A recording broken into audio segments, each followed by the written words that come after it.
सलमान खान के बारे में तो आप सभी लोग जानते होंगे, लेकिन क्या आप लोग ये जानते हैं कि सलमान खान के नाम के पीछे भी एक बहुत बड़ी हॉरर स्टोरी छुपी हुई है। आज मैं वही हॉरर स्टोरी आप लोगों को बताने जा रहा हूं जो कि एक सच्ची कहानी है। तो इस वीडियो में मेरे साथ अंत तक जरूर बने रहिए, क्योंकि एक ऐसे मासूम बच्चे के साथ एक ऐसी दुर्घटना हुई थी जिसको सुनकर आपके रोंगटे खड़े हो जाएंगे। अगर अब तक आपने मेरे चैनल को सब्सक्राइब नहीं किया है तो अभी की अभी सब्सक्राइब की बटन दबा दीजिए। राहुल नाम का एक गरीब लड़का था जो कि दिल्ली में रहता था। वो सलमान खान का बहुत ही बड़ा फैन था। जब भी वो बचपन में सलमान खान की कोई भी फिल्म देखता था तो बस यही सोचता था कि ना जाने वो दिन कब आएगा जब मैं सलमान खान को बड़े पर्दे पर देख पाऊंगा। और फिर एक दिन उसकी ख्वाहिश पूरी हो गई, और ये बात है सन 2010 की। 2010 में राहुल थोड़ा बड़ा हो चुका था। उसके पापा ने उसे थोड़े पैसे दिए और बोले कि जा अपने फेवरेट हीरो सलमान खान की फिल्म थिएटर में देखकर। राहुल बहुत खुश हुआ। अपने दोस्त की गाड़ी उससे उधार लेकर निकल गया रात का 9 बजे का शो देखने के लिए। राहुल ने पूरी फिल्म खुशी से देखी, और फिर जब वो अपने घर लौट ही रहा था तो ये वाकया उसके साथ घटा दिल्ली कैंट पर। दिल्ली कैंट का नाम तो आप सभी लोगों ने सुने होंगे। दिल्ली कैंट में एक ऐसी मनुष्य सड़क है जहां से गुजरने वाले कोई भी इंसान से एक आत्मा, एक भटकती हुई रूह लिफ्ट मांगती है, और अगर उसे किसी ने भी लिफ्ट नहीं दिया तो वो उसका पीछा करती है और उसके शरीर से जान खींचकर निकाल लेती है। लेकिन राहुल किस्मत वाला था। राहुल वो फिल्म देखकर तकरीबन 12 बजे उस रास्ते से लौट रहा था। रास्ते से लौटते वक्त सड़क बिल्कुल सुनसान थी। 12 बज रहे थे। अचानक से बाइक की थोड़ी सी रोशनी से उसे दिखाई दिया कि कोई दूर खड़ा उसका रास्ता देख रहा है। उस आदमी ने पूरा सफेद लिबास पहना हुआ था। गाड़ी थोड़ी आगे बढ़ी रही थी। उसे यह दिखाई दिया कि उस आदमी के हाथ में एक मरी हुई बिल्ली।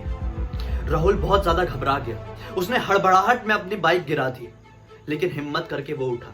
मन में हनुमान चालीसा पढ़ा जा रहा था। जैसे ही वो उठकर आगे बढ़ा तो उसे ऐसा लगा कि वो शैतान उसकी तरफ ही बढ़ता जा रहा है। उसने आंख बंद करके बजरंगबली का नाम लिया और गाड़ी स्पीड करके आगे बढ़ा दी।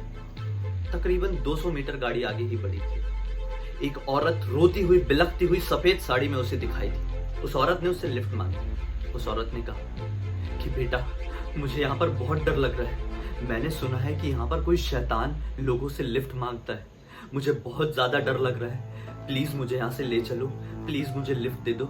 राहुल ने सोचा कि शायद कोई ये मासूम औरत है, इसे लिफ्ट दे देनी चाहिए। राहुल ने उसे कहा कि मेरे पीछे वाली सीट पर बैठ जाओ। राहुल के मन में थोड़ा डर तो था ही, क्योंकि उसने थोड़ी देर पहले एक खौफनाक चेहरे को, एक खौफनाक शैतान को मरी हुई बिल्ली के साथ देखा था। राहुल मन में बजरंगबली का नाम लेते हुए आगे बढ़ता ही जा रहा था। लेकिन अचानक से जैसे ही राहुल की साइड मिरर पर नजर पड़ी तो उसे पीछे कोई भी बैठा दिखाई नहीं दिया।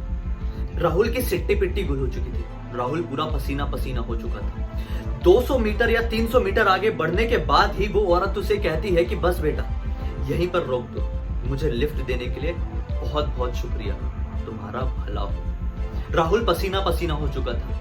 कपकपाते हुए वो अपने घर पर पहुंचा। रात के लगभग अब 12:30 बज चुके थे। और फिर अगला दिन हर दिनों की तरह आम नहीं निकला। आज राहुल पहली बार 11:30 बजे तक सो रहा था। उसकी माँ को उसकी फिक्र हुई। जैसे ही उसकी माँ ने राहुल को हाथ लगाया तो उसका शरीर इतना ज्यादा तप रहा था जैसे कि उसके शरीर पर रोटियां सेकी जा सकती थी। सभी लोग बहुत ज्यादा घबरा गए। तुरंत डॉक्टर को बुलाया गया। डॉक्टर ने चेकअप करने के बाद बताया कि शायद इसके मन में कोई ऐसा डर बैठा हुआ है जिसके कारण इसे इतना ज्यादा बुखार आ गया है। और फिर दिनों दिन राहुल की हालत खराब होती गई।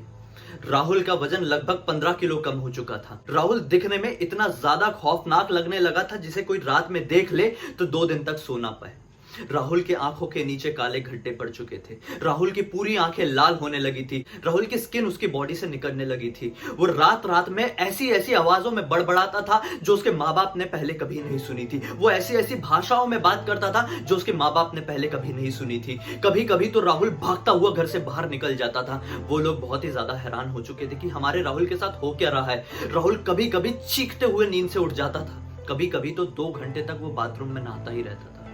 एक दिन किसी ने उन्हें सलाह दी कि क्यों ना राहुल को आप किसी तांत्रिक को दिखाते, और फिर अगले ही दिन एक तांत्रिक को बुलाया गया। तांत्रिक ने घर में एंटर करते से ही बता दिया कि इस घर में एक ऐसी शैतानी, एक ऐसी जिद्दी आत्मा का वास है जिससे पीछा छुड़ाना इतना आसान नहीं है। तांत्रिक ने उन्हें हजरत निजामुद्दीन की दरगाह जाने की सलाह दी। लेकिन जैसे ही राहुल ने हजरत निजामुद्दीन का नाम सुना तो उसके अंदर की आत्मा बौखला गई और वो चिल्लाने लगी कि मैं राहुल को मार डालूंगा, मैं राहुल को मार डालूंगा।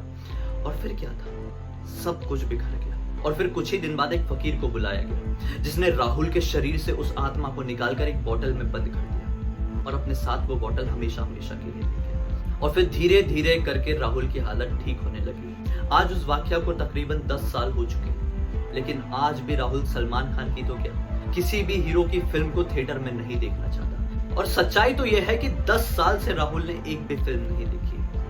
क्या कोई फिल्म किसी की लाइफ में इतना बड़ा बदलाव ला सकती है? हैरान कर देने वाली बात है।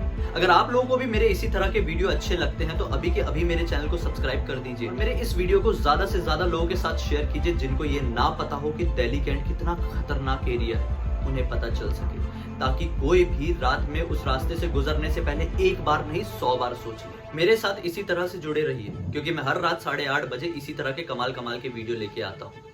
शुक्रिया।